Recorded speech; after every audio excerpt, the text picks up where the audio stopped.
The first duty of government is to protect our rights. It's our job to maintain the proper role of government in what we were tasked to do. If you really want to doge, this is how you doge. You don't vote for bad legislation that expands government. Thank you.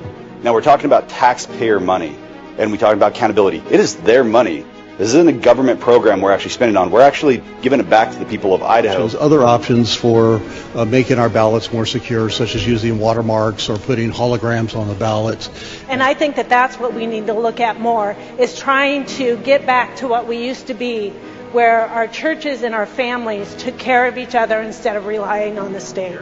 I asked the question rhetorically, if we gave them another $1 billion, they wouldn't be happy. Well, we've given them $2 more billion, and it's not enough. We need to start making Idaho first. We need to start making America first. Other states like Texas and Florida have enacted similar laws to address illegal immigration, both locally and in their communities. And Idaho has the right to protect itself when the federal government has failed to do that. COVID presented us with quite the enigma. We didn't really know what it was or what to do, but that is no excuse to violate the rights of the citizens of the state of Idaho. Say vote no on this and let the teachers teach and quit bringing in coaches to teach the teachers to teach, and let's get education going again in Idaho. I don't know what's coming after this current administration for the feds, and we need this law because our federal laws on immigration have failed. Mr. President, I think it's incumbent upon us to allow parents to use their hard-earned dollars to provide what's best for their children. If I was looking at a business and I was looking at these figures, there would be heads rolling because this is unsustainable. My concern is that the resilience of Idahoans who believe in self-reliance and self-responsibility will be eroded. We need to be protecting our First Amendment rights, not inventing ways to slowly chip away at them. The First Amendment and our freedom of religion, freedom of speech are our first liberties. They are so important. We don't have the rest without them. Yeah, watch it.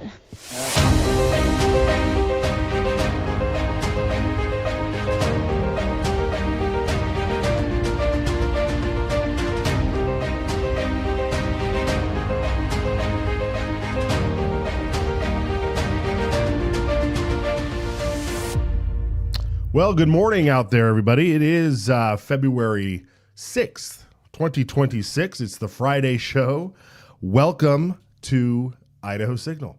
I'm Matt Edwards, and we've got a lot to cover today. Some big news this week out, and I can't wait to get into it. We've got a jam-packed show. So we're going to start with some real wins to celebrate on. The big, beautiful news, the Idaho Supreme Court just handed down yesterday a ruling upholding Idaho's school choice tax credit program. That's House Bill 93 from last session that kicked into high gear this year. Over 5,000 families have applied for this tax credit so far. And it's this Supreme Court decision. I mean, most normal folks out there are calling it a total and complete victory. The challenge from the education cartel, including the lawsuit with Representative Stephanie Mickelson's name on it, it got smacked down hard. And parents get to keep their refundable tax credits for private homeschooling or private schools and the like. So we're going to dive deeper into that a little bit later in the show, because this is really, really good, huge news. Real freedom for families, real savings for taxpayers, and a real migraine for those unions out there. The other thing is, yesterday's Blaine Amendment hearing was a perfect example of how awful the press is at covering what actually matters to the conservative majority here in Idaho. While they chase shiny objects or spin narratives that fit their little Boise bubble, a serious push to repeal this unconstitutional relic, the Blaine Amendment, gets all twisted to be just about funding religious schools. So we're going to unpack that too, because rooting out this constitutional hostility isn't just fringe, it's foundational. And Sarah Cutler at the Statesman, we are looking at you. But let's zoom out for a second on what's going on in Idaho. What's happening here? when it comes to freedom and our state becoming a bit more conservative. If you're looking for one of those, if you're one of those holdouts thinking that it's all hype, all you have to do is look at the receipts. Trump's 2024 turnout here was off the charts. It was crushing statewide, including even Ada County, which is this last little blue, purple, little holdout in the Treasure Valley there. But the down ballot races also told the same story. Conservatives are showing up and they're voting to reject the squishy status quo. And why? Because demographics are shifting. There's an influx of political refugees from California, Oregon, Washington, folks who've had enough of high taxes, high crime, and cultural rot. And they're bringing their votes against all that to the gem state. And Idaho's turning redder, and it's not slowing down. The election trends, the changing face of Idaho politics, whether it's voting, campaigning, or lobbying, that is where Idaho's Secretary of State Phil McGrain finds himself in the middle of day in and day out. And I believe I am happy to welcome him to the program this morning. Phil, it's good to see you. Happy Friday out there in Boise. Thanks for joining us. Happy Friday, Matt. It's great to be with you. Excellent. Well, I do appreciate you coming on, and I wanted to, when we spoke a while ago, you said you really loved diving into the numbers, and you're starting to see this trend with, obviously Idaho being one of the largest influx of people coming into the state over the last several years. You get to sort of be buried in those voting trends. What can you share with the folks out there on what you're seeing? Well, I think just what you were saying before I hopped on, we are seeing a huge influx of people, and politics being one of the main reasons that people are moving to Idaho. You know this personally. You and I have talked about this, and you're just one among many who have gotten fed up in other states, particularly in states like California, where the politics have changed so much. Going back to the days when Ronald Reagan was governor of California, that feels like a very distant memory from what we're looking at California today, to say the very least. And so you're seeing this huge influx of people. And as you know, through our voteidaho.gov website, we have our data and dashboards. And we actually have a dashboard dedicated to voters moving to Idaho. It shows the trend in terms of the states. One of the most interesting pieces with that is, of the 49 other states, a majority of Republicans are moving from all 49 other states. That politics is a reason, but it's specifically because Idaho is a red state that people are seeking to move here. And so it's a fascinating trend. And I always love talking to some of the ag groups and, more rural Idaho about this, because when they hear Californians are coming, they're really picturing blue-haired hippies from the Bay Area. And as you know, it's not blue-haired hippies that are moving to Idaho. It doesn't matter whether you're in the Panhandle, whether you're here in Ada County. It's huge influx of people who are just tired of the politics there. I actually think the Supreme Court decision this week related to redistricting in California, that's going to be a cause for another wave of people moving to Idaho. If you lived in Kevin McCarthy's district for all your life, and it was a strong Republican stronghold, and now they're going to redraw the maps, that's kind of when people are like, I've had it. I can't do this. And I think, Matt, just in my conversations with you, this story very personally. And so we're seeing, what's surprising with Californians in particular, 75% of the Californians who are moving to Idaho are registering as Republicans. So that means the people moving in are making Idaho, which is already a red state, an even redder state. And we're seeing that trend especially acutely here in Idaho, but it's happening everywhere in terms of blue states getting bluer and red states getting redder. Yeah, very good analysis there. Now, before you were Secretary of State, you were in the Ada County elections office there as clerk. Now that you have, you have to cover all of the counties across the state when it comes to elections. Are you seeing anything do you see the dramatic difference in the electorate based in what you saw in Ada County and across the state, or do you see it just popping up in several different areas? It's happening for the most part, it's happening statewide. It's happening in population centers. So one of the big areas is where you're at, up in the Panhandle. So Coeur d'Alene specifically, you look towards like Sandpoint and up in Bonner County. I will say here in the Treasure Valley, though, just because of our size, we keep growing. Eagle, Idaho is really interesting. The LA Times did a feature story on the Eagle mayor's race 2 years ago, and it was because they looked at California's pension program.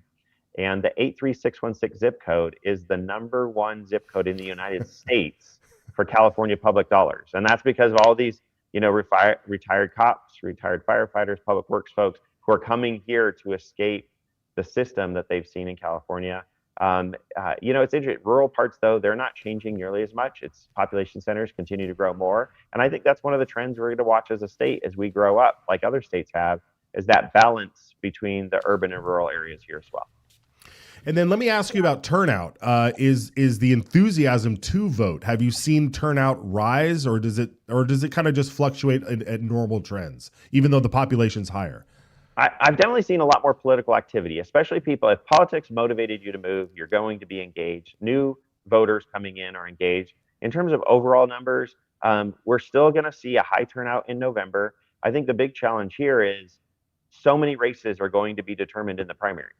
You know that well, right? And how do we get the same people who are going to show up in November to realize that the May 19th primary election really matters? And it matters across the board. Of course, the vast majority of Idahoans are going to participate in the Republican primary, but even here in downtown Boise in the Democratic primary, those races are going to be determined there as well. And so really it's getting people to show up there. It's interesting. We do see more intensity in different regions in the state. Oddly, the most mountainous areas have the highest turnout, whereas like areas like the Magic Valley have some of the least turnout. I can't tell you exactly what makes that the case, but from where I sit, we're doing everything we can to get information out about the election, to let people know what they're voting on, where to vote, so that we can get as many people to participate as possible. Yeah, very good. Yeah, we do want to see that. Okay, I can't have the guy in charge of elections here without asking you about paper ballots versus computer voting. Trump is all in on paper ballots, not necessarily hand counting, but having paper ballots. What can you tell us about, what happens across Idaho? Because I know all the counties sometimes they can modify what they can do, and it's different by county. But talk to us about paper ballot. What are your feelings on paper ballots? What are your feelings on computers?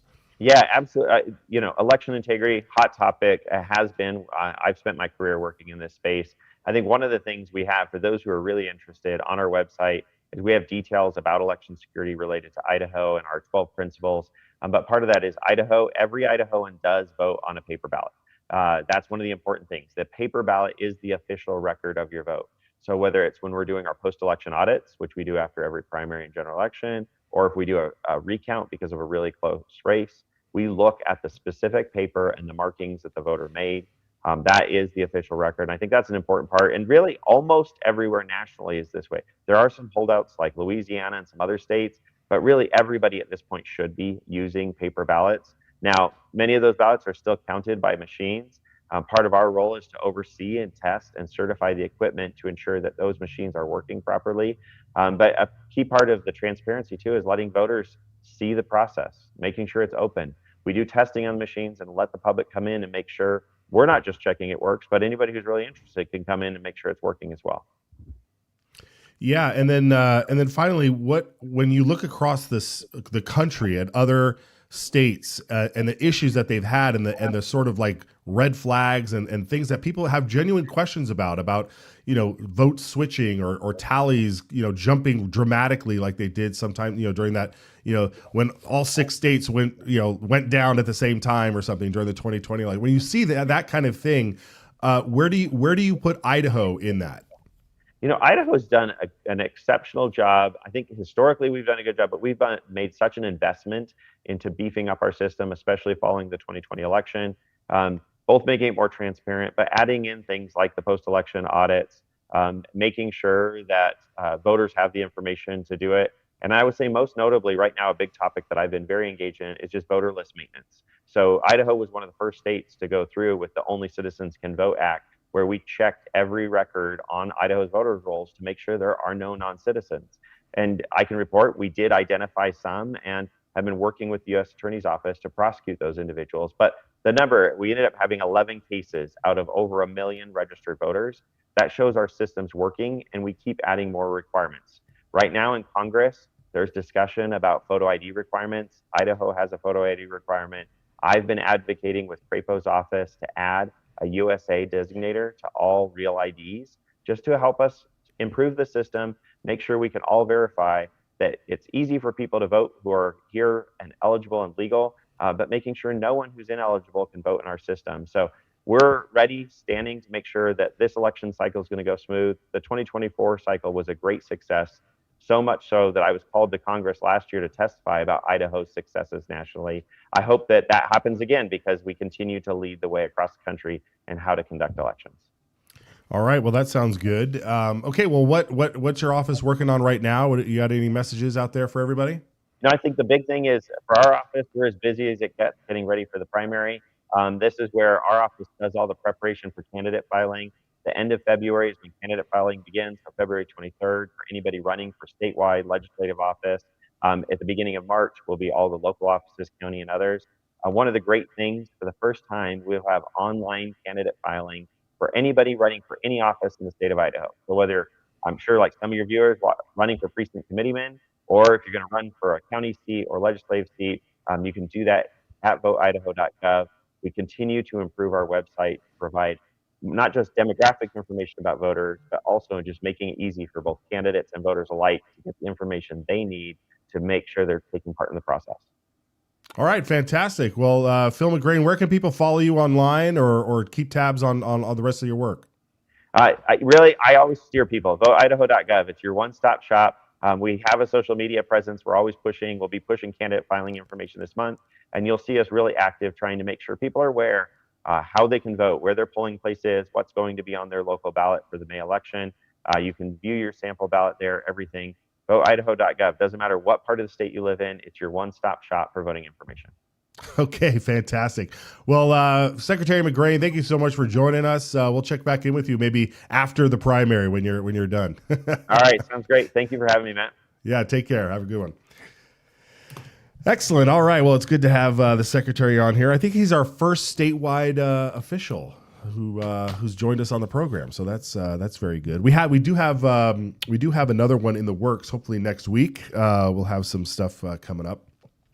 Let's check in on the House floor if we can, guys. Do you guys have the House floor real quick? I know they're debating right now the Article 5 resolution, and looks like Representative Jason Monks is speaking. When somebody gets brought into the emergency room, the ambulance comes in, they got the person on the gurney, they take him in there, and they throw him in there, and the patient's struggling, and the next thing you know, their heart's got an irregular heartbeat, and they're coding. And what do? They break out the paddles. They stick the paddles on that patient, and they try to revive the patient. And he said, our country's like that patient sometimes. And Article 5 is the paddles to save the country. Now, at the time, this was a number of years ago, when I talked to Steve about this, he said, we're not there yet. And I think he was right. I don't think the country was there yet as far as the amount of debt that we had. But boy, in the last several years, we've continued to exacerbate that problem. And I'm not telling you that the patient has coded yet, but I think it's really, really close. And I don't want to wait until it codes, because sometimes when a patient's coding and you use the paddles, it's too late. I don't want to wait until it's too late. And I understand all the risks, and I get that, and I'm not faulting anybody who decides that this isn't the way they want to go. I understand, I've been there, and I'm not telling you to change your vote. I'm just telling you, I have, and I'm okay with moving forward, because to me, I don't want to wait until the patient codes before I apply those paddles. Thank you, Mr. Speaker. For debate on the motion. There you go. Gentleman, nine, care to close debate. Yes, Mr. Speaker. I would.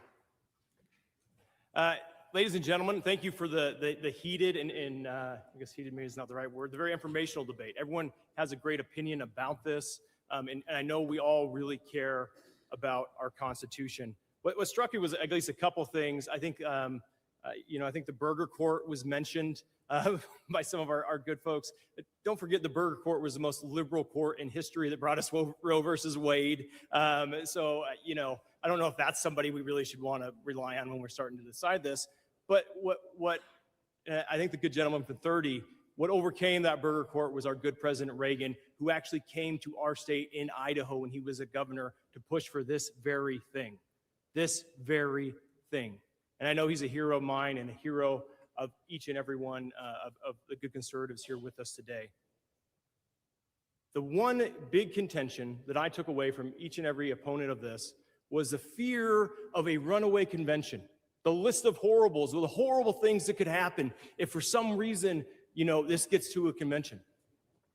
But maybe they didn't, I want to be clear, because maybe they didn't hear when I first started this out. The point of this is not to actually get to a convention, right? We are trying to get to a point, and if you read the poll I gave you, where over 80% of Idahoans support exactly what we're doing, and in many districts of your district, your conservative districts, over 90% of people who were polled on this across our entire state support exactly what we are trying to do. We're trying to pass a resolution to force Congress, to force them to propose a balanced budget amendment. We don't want to have the convention ourselves. And once we get to these 33 states, that is what's going to happen. And you know why I know we're not trying to actually go through the whole convention process? Because if you read the resolution, we put a 7-year sunset into it because we're so close to there. We're not trying to drag this out forever. And the great thing about our body, we can always repeal this and pull it back. We have that comfort and opportunity that if we feel comfortable and all of a sudden people are like, oh, we want something different now, we have the ability to pull it back. We are in control, and that's what makes us a sovereign. My friends, what I didn't hear, even though I heard the list of horribles about something we're not even intending to do, is what other solution is there to this problem? No good solution came out at all, except for, well, let's vote some other people in. Let's do this or that. Has that worked? No, but our founders gave us this tool.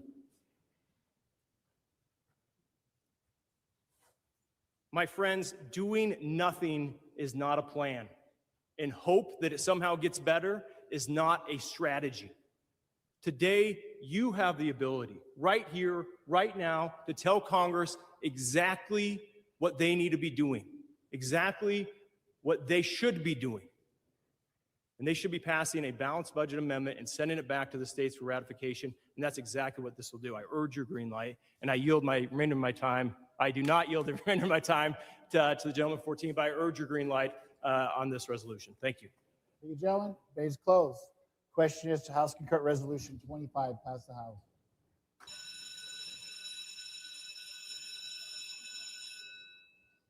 Clerk will unlock the machine, and the members will cast their votes.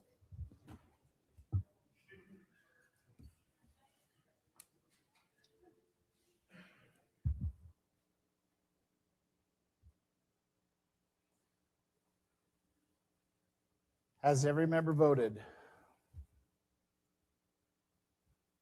Does any member wish to change their vote? Representative Shepherd.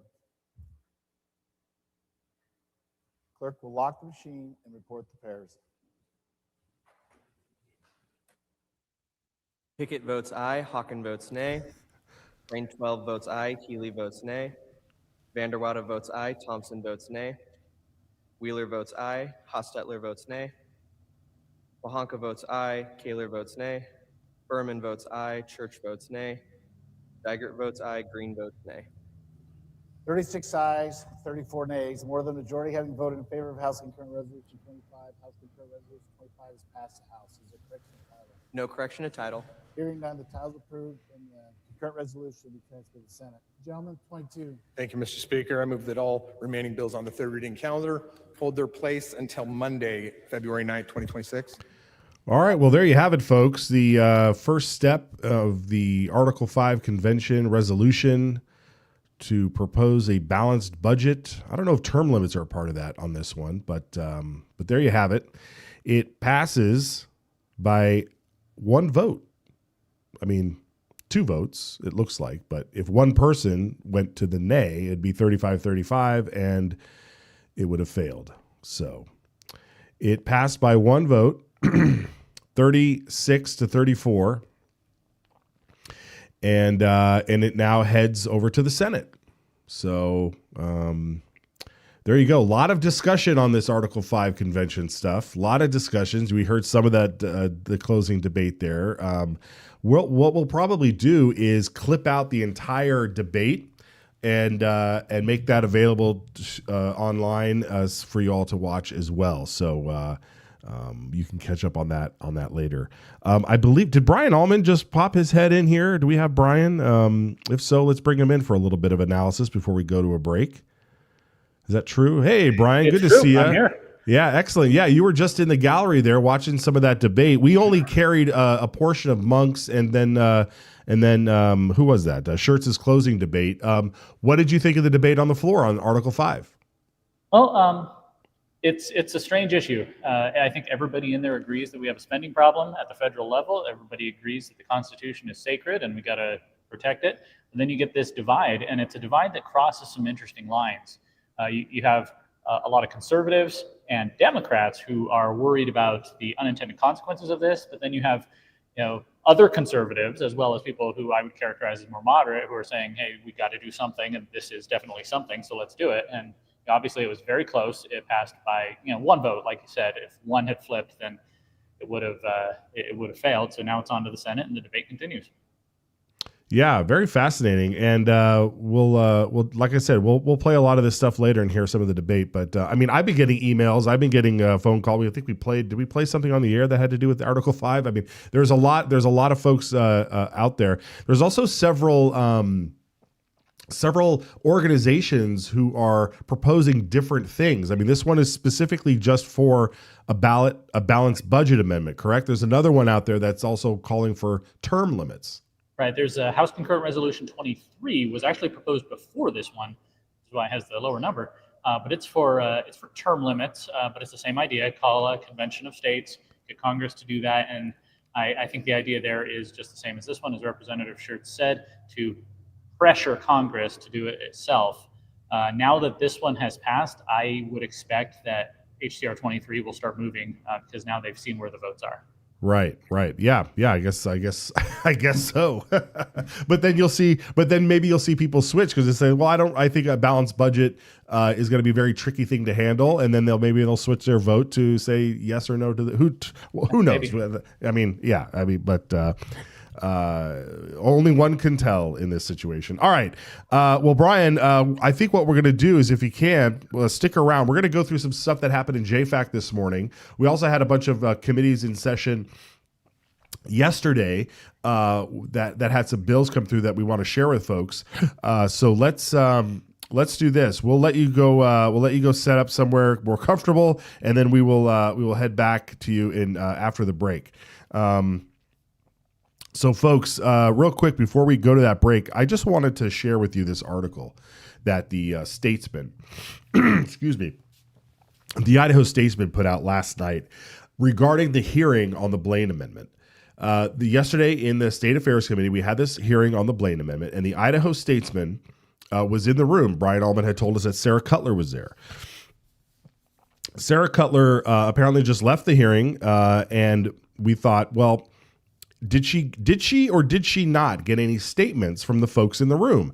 And if you saw our program yesterday, we interviewed Pastor Danny Stanmeyer from the church that was targeted because of the Blaine Amendment. We spoke with his attorney, who you all should know right now, is Catherine Hartley from Pacific Justice Institute. Plus Elaine Price was there and everything. And what is that? Can we see the headline? And here's her headline. Her headline is, should Idaho fund religious schools? For the first time, proposal moves forward. Folks, what kind of headline is that? What kind of headline is that? Was that the proposal yesterday? You were watching. Was that the proposal? Did Elaine Price stand before you and say, this bill is all about wanting to fund religious schools? This is what you call bullcrap. Absolute bullcrap. What kind of headline is that? What was before you yesterday, before the committee, was a bill to send a question to the voters on whether or not to repeal the Blaine Amendment. And if you repeal the Blaine Amendment, there is no way that all of a sudden funds start going to religious schools. That's just not what happens. We've been pounding this. I know you folks know out there know this, but this is absolute garbage by Sarah Cutler, who I think tucked tail and ran. She didn't, because in the article, here's who she quotes in the article. She grabs statements that were made during the hearing. She just pulled quotes during the hearing from Representative Price. She pulled a quote from a Democrat legislator who's not even in the legislature anymore from 2 years ago, Colin Nash. She quotes him from 2 years ago from a hearing on this proposal from 2 years ago. She couldn't even go to a Democrat in the room that day. And then get this, folks. She calls up Jim Jones, former state attorney general, former Idaho Supreme Court guru, God, the titan of Idaho, apparently, the most brilliant legal mind, Jim Jones, 83-year-old state dinosaur, I call him, Jim Jones, right? All due respect to everything that he's done, but at this point in time, his ship has sailed. All he does is raise money for Democrats. Everything I read from this guy, all he is a Democrat at this point. So that's who she quoted. She didn't ask the pastor, Danny Steinmeier. She didn't ask the attorney anything. She didn't ask Elaine Price in the moment how she thought. She didn't ask any citizens that were in the room, pro or con. There were other experts that were there. Absolute garbage. Absolute garbage. So and the Idaho Statesman, I mean, what an embarrassment. What an absolute embarrassment. And the same thing goes for the Supreme Court. The Supreme Court decision, the coverage on that, it has been atrocious. And what was the other thing? Oh, the Stella Zamora, who we'll get into again later. So stick around. We'll be back with Brian Allman. We'll dive into the budgets today. It was a big day in JFAC today, very big day in JFAC. And so we'll be back right after this.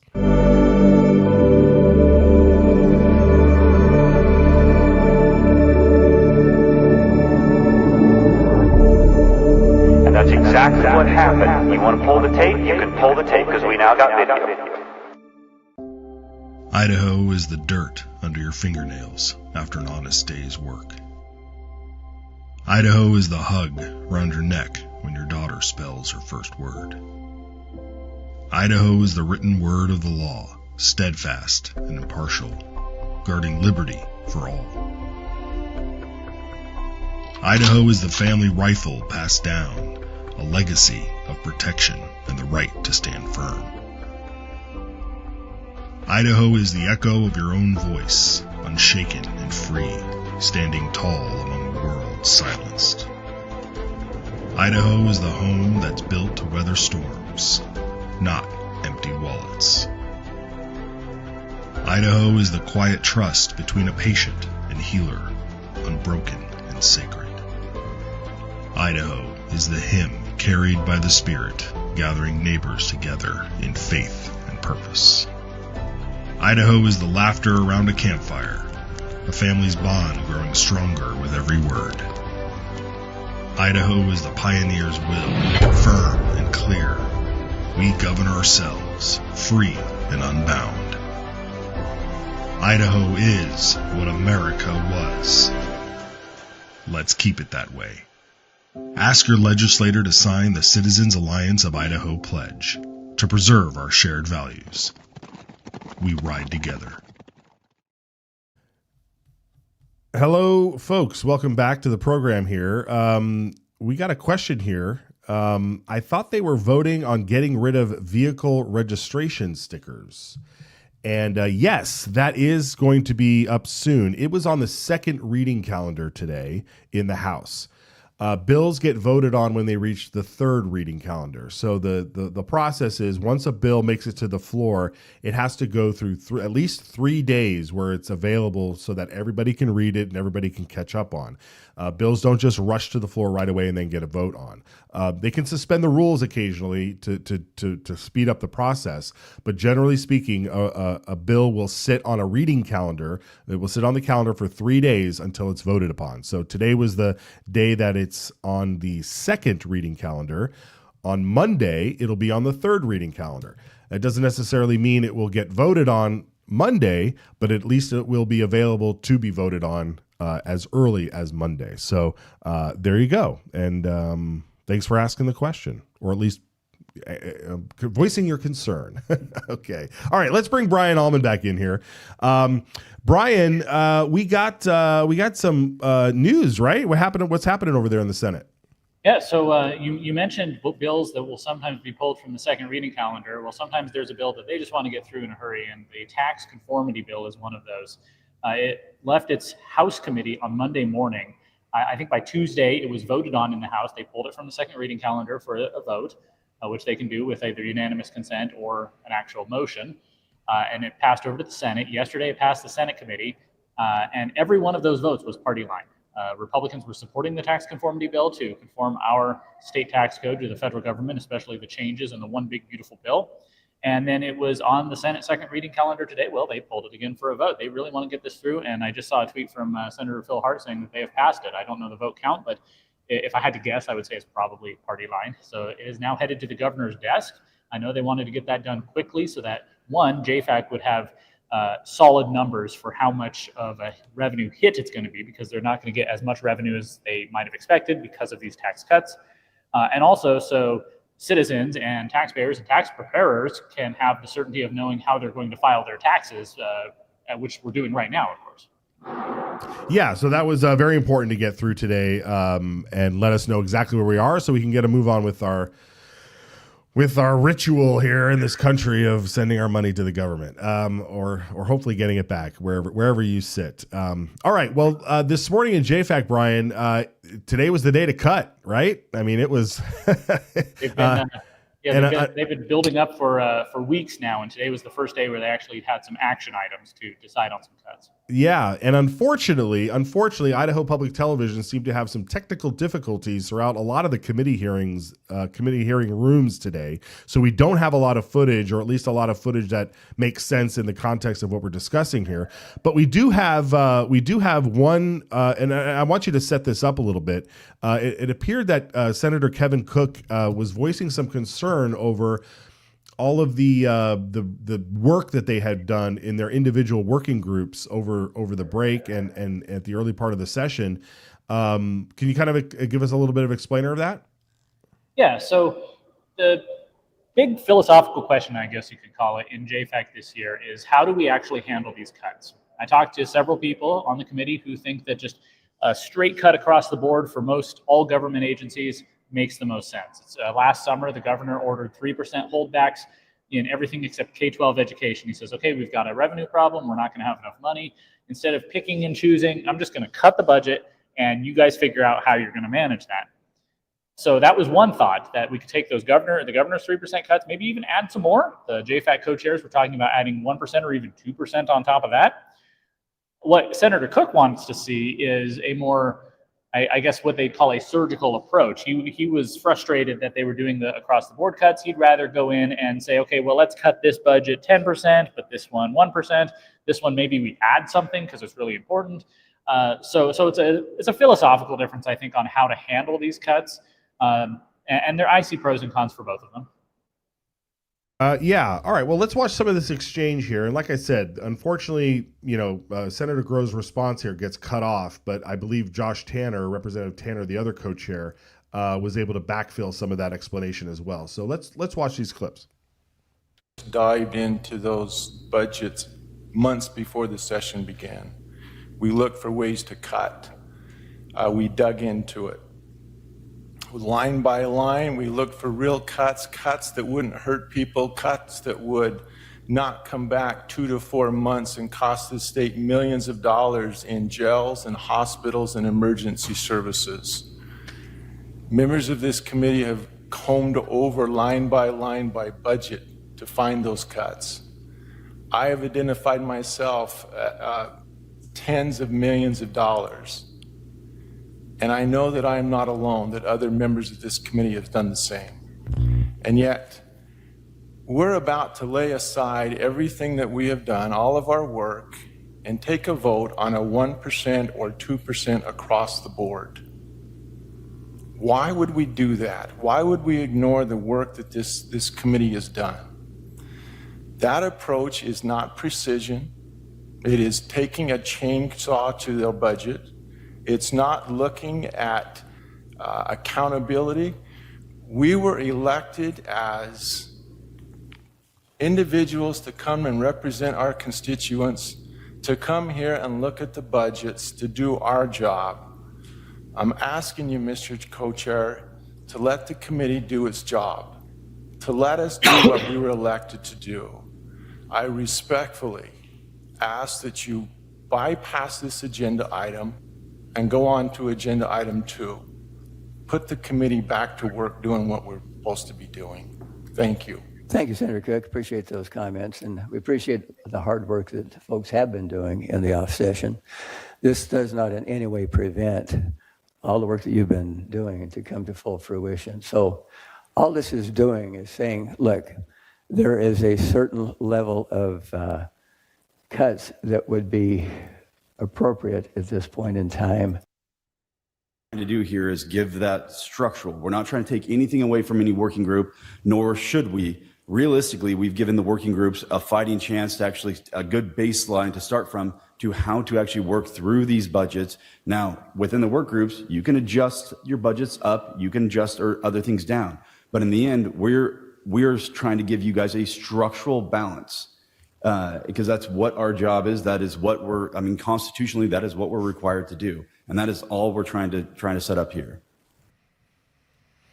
All right, duly noted, Brian. It's like, hey, we're giving you a baseline now. Now you can go in there and still do what you wanted to do in your working groups, right?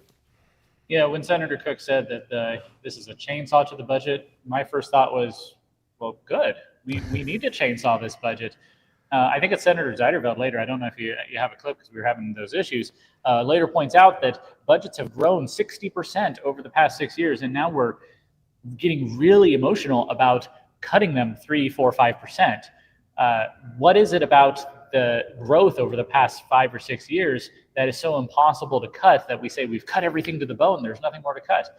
So I do support the measure to cut it 3%, 4%, 5%, and then figure out the details at the line item level within each budget. And so I think that's where Senator Groh and Representative Tanner were going with that, and I look forward to seeing how it plays out. Yeah, likewise. We will keep tabs on all of that stuff, and of course, if we can get clips later on, if they upload some good footage, we'll clip it as well. All right, well, let's get to yesterday. Representative Judy Boyle, if I can find my list here, Representative Judy Boyle was in committee presenting a bill that's, it's passed committee before and it's died on the House floor. And this puts restrictions. This allows the state to stop collecting for union dues on behalf of teachers unions, and says, hey, you guys have your own system. Just use that one. Let's watch her presentation here. So you can do it better than me. It will look very familiar to those of you who were here last year and the year before, and the year before that. This one is a little bit different. What this bill does actually is it stops the teachers' unions from using taxpayer dollars for union activities. And the little bit different part here, it spells out that this does not include the city firefighters union and the city police union. So we thought that was important to spell it out this time so there's no question whatsoever.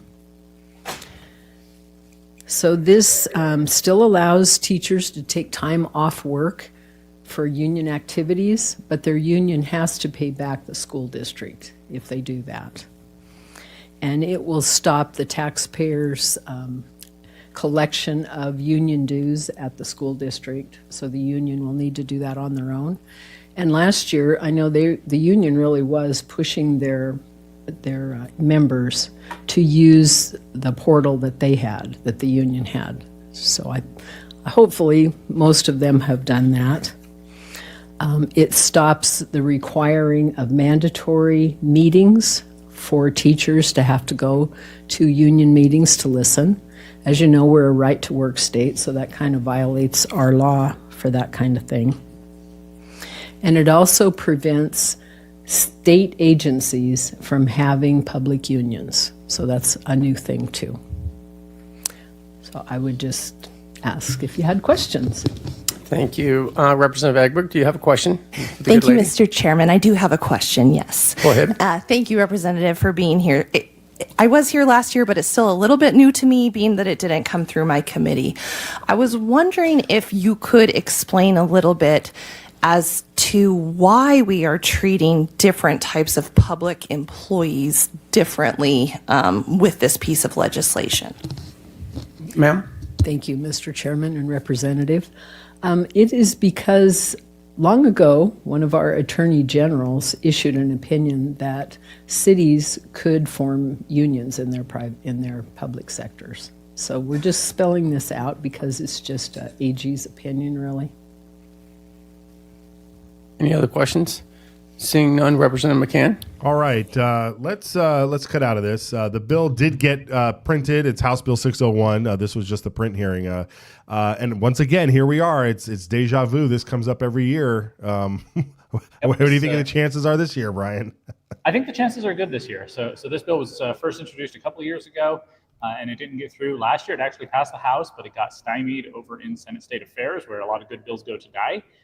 This year, they're trying something new. They're trying it through it was in the Commerce and Human Resources Committee on the House side. And so assuming it passes the committee and the House floor, then it's up to the pro tem. He can send it over to the Senate Commerce and HR Committee, which might give it a more favorable reception and get it over to the floor, where we'll actually have a vote and see what the people, the senators think of this.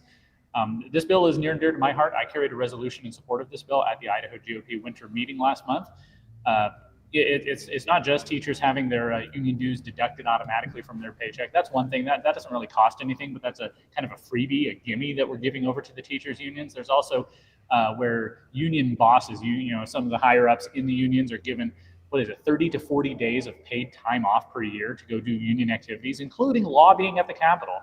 And remember, the IEA is not only an affiliate of the National Education Association, which is horrifically left-wing.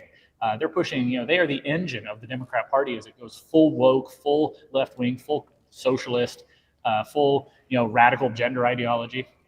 So they're supporting that. Just yesterday, as you know, the Supreme Court ruled in favor of the state of Idaho for the parental choice tax credit. Who was it that sued the state? It was the teachers unions. So they're taking some of this money that we're subsidizing them with, paying lawyers to go sue us, families, the people of Idaho. And now they lost and they're actually on the hook for those attorneys' fees. So that's another frustration there. This doesn't even outlaw the union. This doesn't even break collective bargaining. This just says school districts can't use tax money to subsidize the union activities. If you want to go take time off, use your own paid vacation or take an unpaid day off. If you want to have teachers have to pay to the union, make them actually have to write the check instead of just taking it out of their paychecks. Yeah, and also covering the cost of the dues. There's two. They pointed out at least two school districts that add a lot of like a 1.7%. Like what do they call it? Like professional membership stipend or something. It's like, come on. Imagine any other organization. Imagine if we had teachers who were card-carrying members of the National Rifle Association or some conservative organization, and said, okay, we're going to give you a little bit of extra in your paycheck just to cover those dues. I think there'd be outrage. Yeah, absolutely. Well, speaking of the Supreme Court case, huge news yesterday when that dropped that the Supreme Court came out. How much of a smackdown was that? Did you read? The opinion was like crazy. Yeah, it was comprehensive across the board. First, they said that the petitioners basically did not have standing. You cannot claim that this law might affect you in the future or might injure you in the future, or you just don't like it and therefore you're going to sue. You can't sue based on policy disagreements, is what they said in the opinion. However, and this is something I'm really glad to see, they decided to give them, what was it, limited standing, or there's some technical term for it, just so that they could rule on the merits of the case, in which case they came back and said, the law is fine, it's not unconstitutional, so long as the government is doing its constitutional duty of providing and maintaining a uniform system of free public schools, which it is, $3 billion worth, then there's nothing in the Constitution that says they can't appropriate money for separate systems, to have a tax credit to allow parents to try something else. It's perfectly constitutional. It's within the authority of the legislature to do that, and the Supreme Court, they did not grant anything to the petitioners, including attorney's fees. Yeah, that's the one thing I pointed out yesterday, that all those attorney fees get to go right back, have to be paid for by the people that were suing, which is great news. But I mean, just to put a fine point on that, I'd love to just make sure people understand that not only did they say that these people had no grounds to sue, they weren't hurt, nobody was being hurt here at all. They had no grounds to sue, but then they used the term, like you mentioned, called relaxed standing. And so they said, we're gonna allow you have a relaxed standing just so we can then also confirm that by constitutional practices, this is totally reasonable. They use something called what Article 9, Section 1 says is that it creates a floor, not a ceiling.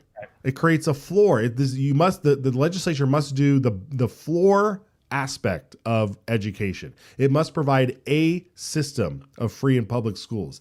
It does not put a ceiling that says you can't do anything outside that bounds. I mean, that is such an amazing ruling here to say, because they could have gone either way. They could have just dismissed the case and said, "Oh, there's no grounds to sue here because you don't have standing," and then the case would have went away, and then somebody would have claimed they got hurt a year later, and then we'd be back in the situation for them to rule this time. Here, they said, "We don't want to waste anybody's time. You don't have standing, and even if you did, you'd fail. And now just pay everybody back and go back to your little rabbit holes." I mean, that's literally what happened here. So I encourage everybody. It's only about a 30-page or so opinion, and a lot of it's just gobbledygook. But there is some meat in there when you find it. It's really good to read. It's also final a word. Unanimous opinion. All 5 justices agreed. There was no dissent. That's right, 5-0. I mean, it is just boom right down the line. So. Sorry, folks. A, it's not a voucher. B, this tax credit is completely constitutional and hasn't harmed anybody. And this is it was a huge victory. Okay. What else happened yesterday? We have 2 competing bills that are happening right now. A few days ago, and I think we played it, Senator Dan Foreman introduced a bill. And I'm going to use the layman's term for all this because they're not using it in the language of the bill, but it's to outlaw Sharia law in Idaho. We're not going to have Sharia law be in our court system. And so Dan Foreman, Senator Foreman, ran a bill in the Senate side, and that was introduced. Yesterday, Speaker Mike Moyle presented the House version of a similar bill. Let's watch that presentation. With a subject that's been talked about a lot lately, and there is actually a competing bill in the Senate that we'd like to try to get this one introduced so people can see the differences. But what it basically deals with is making it clear that in Idaho, the American laws will govern in Idaho courts. The best way to probably describe this draft is to read the intent language, where in the legislative intent, where it says it shall be the public policy of this state to protect its citizens from the application of foreign laws when the application of a foreign law would result in the violation of a fundamental right guaranteed by the Constitution of the United States or the Constitution of the state of Idaho, including but not limited to due process, freedom of religion, speech, or the press, and any rights of privacy or marriage embodied in the Constitution of the state of Idaho. As our world gets crazy nowadays, we're trying to make it clear and protect Idahoans and the courts in Idaho to make sure that it's clear to everybody. We use American laws in Idaho courts. And with that, Mr. Chairman, if it would be the will of the committee to introduce this, we can talk about it and some of the other bills that are out there that compete with it. Any questions of the presenter? Representative Hill. A motion, Mr. Chairman. Motion is always in order. I move to introduce RS 33001, Charlie 1.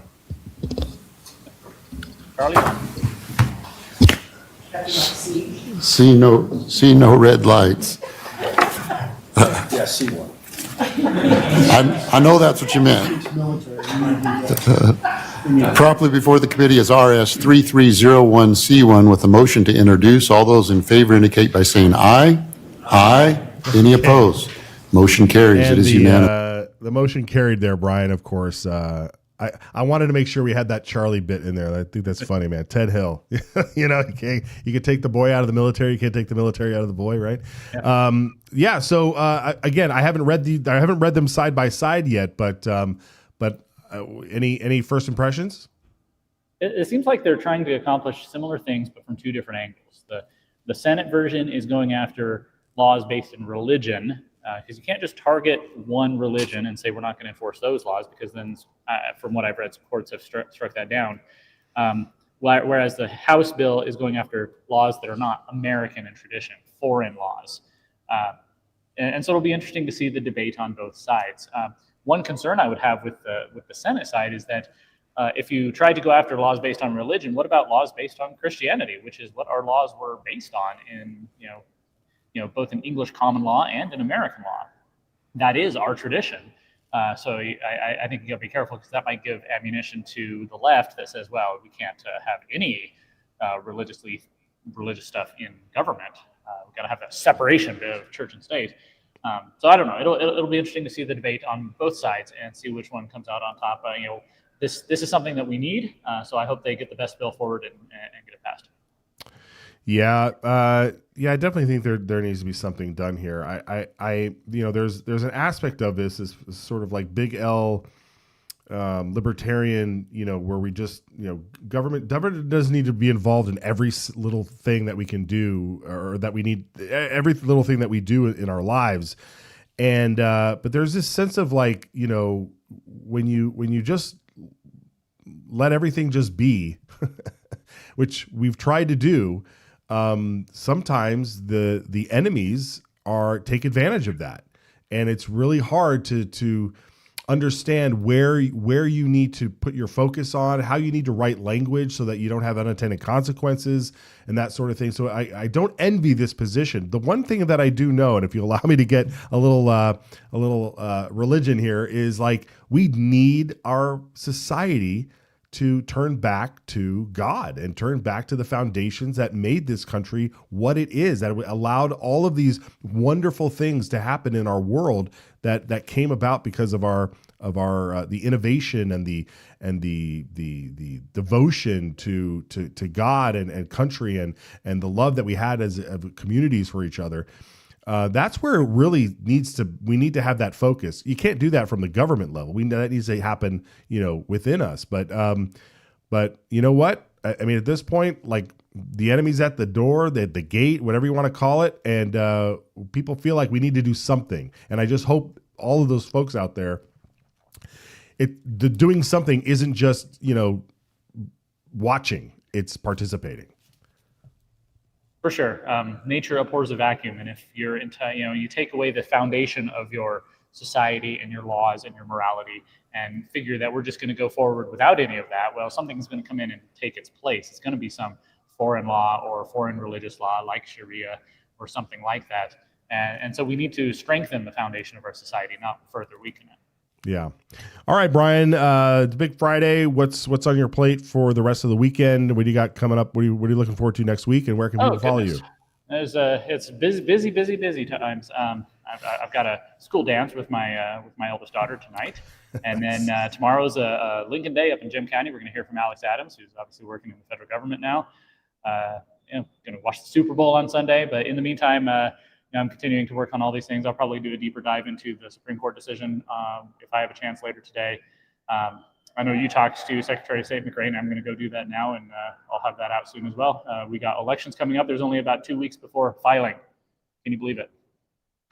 Yeah, wild things. All right, everybody, make sure you follow Brian at Brian Allman on X, and we'll check back in with you next week, brother. All right, have a good weekend. All right, take care.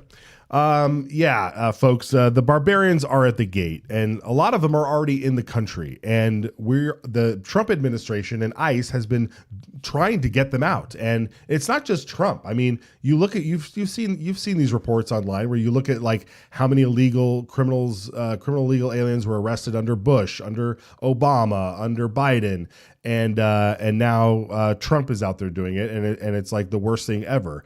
But we wanted to kind of show you some of the folks in Idaho. The DHS just released a new website where you can go in and kind of look at your state. You can look and find mugshots of the people that have been arrested and sent back home. And these are and I also want to remind you, because there are people out there who are actively working against ICE's actions to get these guys out of there. And one of them was renominated for the Human Rights Commission last week, Estela Zamora, who's been on the Human Rights Commission here in Idaho since the 90s. She isn't any longer. And when word got out that that she was officially dismissed, there she is. When word got out that she was officially dismissed, oh boy, I'm going to read, you don't have to show these, but I'm going to read some of the comments from some of her friends out there who were just devastated that the governor would withdraw the name of Miss Zamora from the Idaho Human Rights Commission, because take a look at some of the folks that she's who she's defending here. I mean, these are the guys. Look at this. They are these four gentlemen. What is the charge for these four guys? Incredible. I mean, just look at these guys. And yet there's people out there saying, oh, Miss Zamora is an expert on human rights and that which entails any violation of human rights of citizens and non-citizens.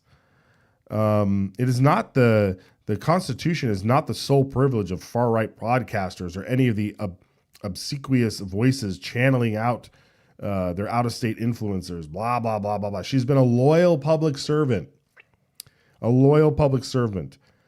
She was an interpreter for Spanish-speaking defendants in criminal cases. Anyone who speaks ill of Estela or her work isn't living in reality. Oh, my goodness. The governor, how dare he? He is a disgrace as a governor. He is taking a huge loss by letting such an incredible and amazing woman, who is a huge support and knowledgeable part of the Caldwell Hispanic community. Little, you're making a huge mistake. She's been a part of the county for years, dedicated, unimaginably incredible, and loyal. Yet she posts anti-ICE.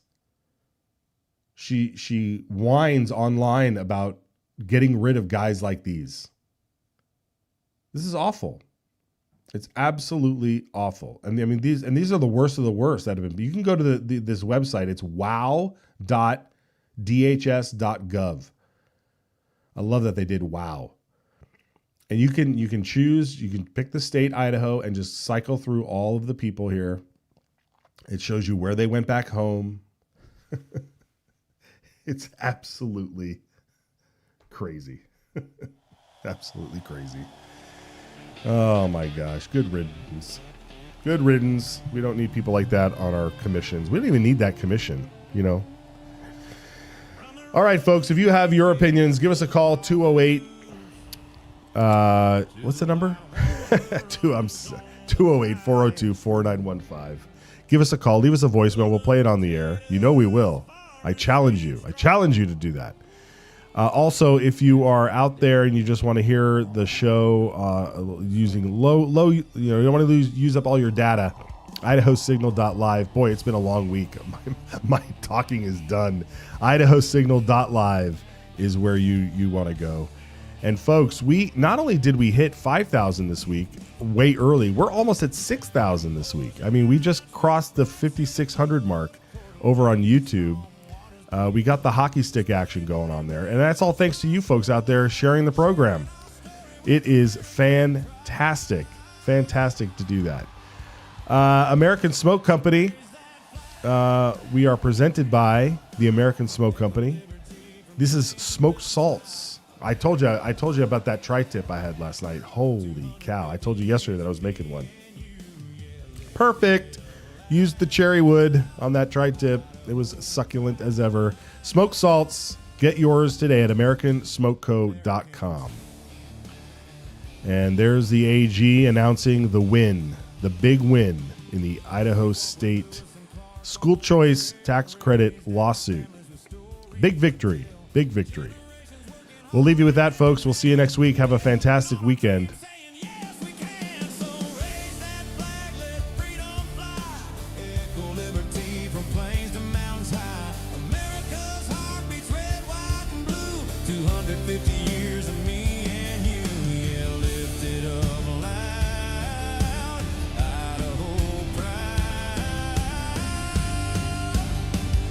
American truth.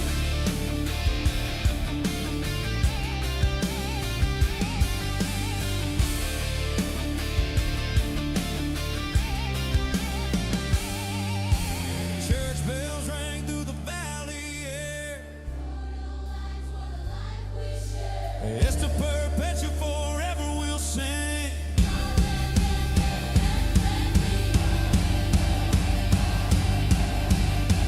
Let freedom ring. So raise that flag.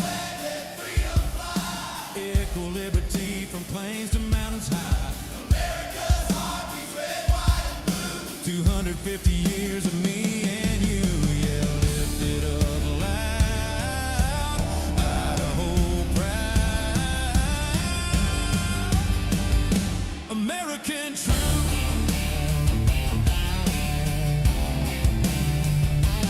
Idaho proud. Red, white, blue. Idaho proud. Red, white, and blue.